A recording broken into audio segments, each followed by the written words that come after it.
Now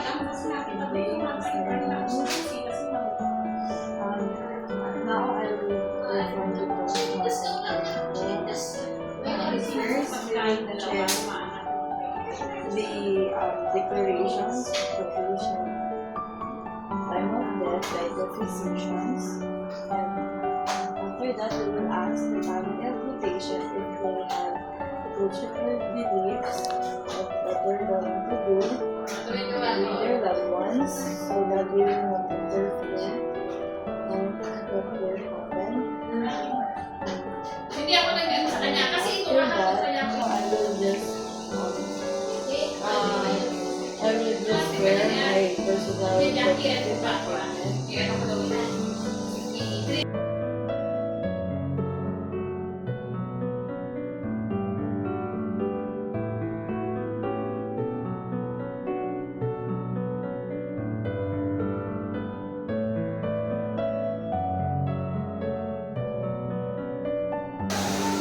And now, I will just remove the patient's accessories if there are any.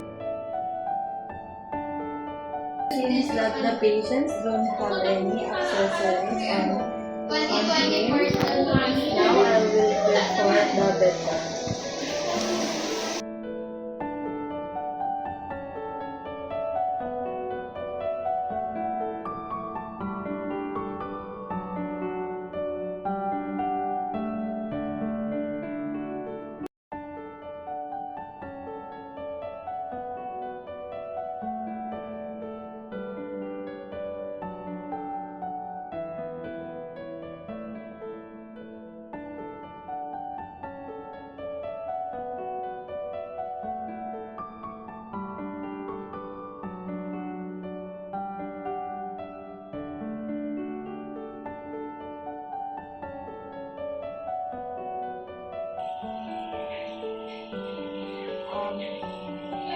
I will put the cotton in the eyes, nose, and ears to the patient.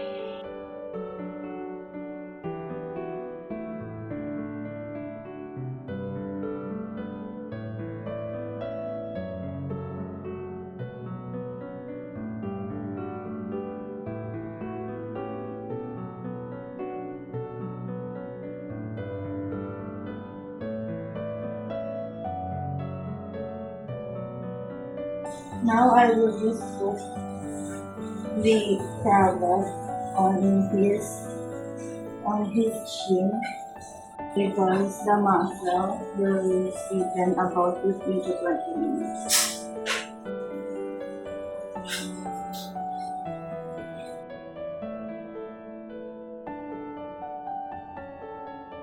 After I put the cravat on the chin of the patient, now I will be dressing the patient now.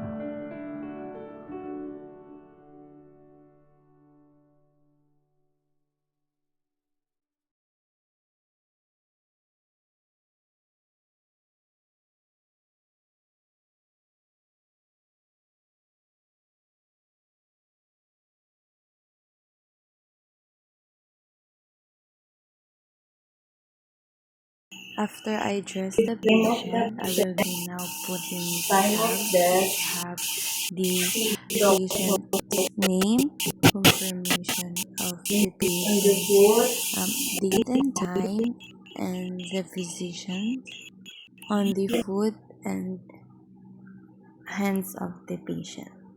After I put the tags, now I will be covered the patient's body with the shroud.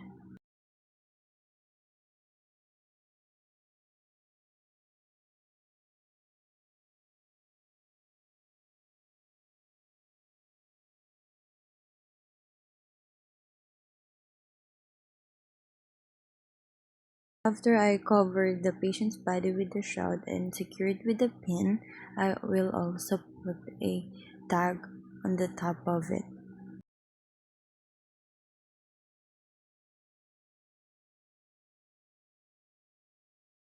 After that, I will now put the patient's body on the cadaver bag.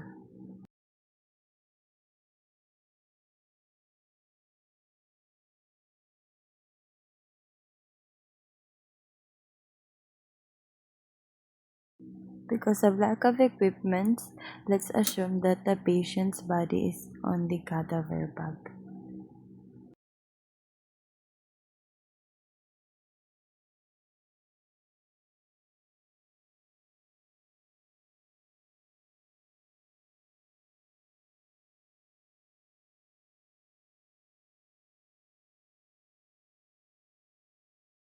After I put the patient's body in the cadaver bag, I will now be removing all the personal protective equipment.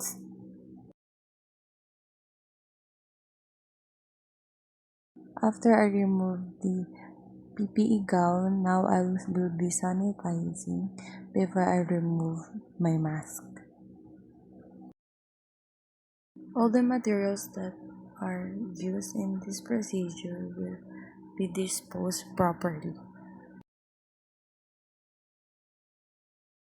That's all for the return demo for the postmortem care. Thank you for watching.